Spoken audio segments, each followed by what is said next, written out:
जय जगन्नाथ। आज आसतु बुली जावा श्री जगन्नाथ मंदिर गढ़कुजंग। यही मंदिरटी आम जगतसिंहपुर जिलार एरसमा ब्लॉक रे अवस्थित।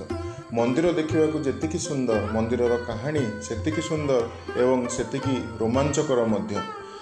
1600 ख्रीष्टाब्दर कथा, जिते कला पहाड़ आमर हिंदू मंदिर मानक आक्रमण करता से समय प्रभु को आक्रमण भय अन्यत्र पारिकुदरे लुचा जाइथिला। कौन सूत्र खबर पाई कला पहाड़ प्रभु को चोरई नहीं गंगा नदी कूल प्रभु विग्रह रे अग्नि संजोग करथिला।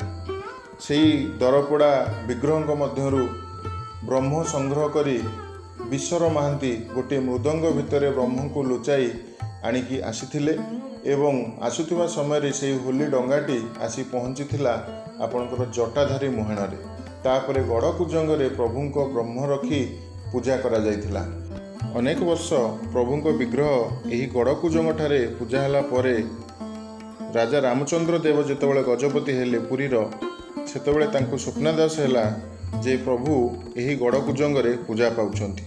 जेतेबेले से प्रभु को नबाको आसिले सेतेबेले देवी सुभद्रा जीवापाई अराजी होइतिले, जोथिपाई आज मध्य देवी सुभद्रा ब्रह्म यही जगार पूजा पाए बोली विश्वास अच्छी। एवं जीवा समय भाई माने कथा दे जाइथिले जे पुरीर रथयात्रा परदिन गढ़कुजंगर रथयात्रा करा जाए एवं से रथयात्रा देखिया पाई प्रभु निजे उपस्थित रुहंती।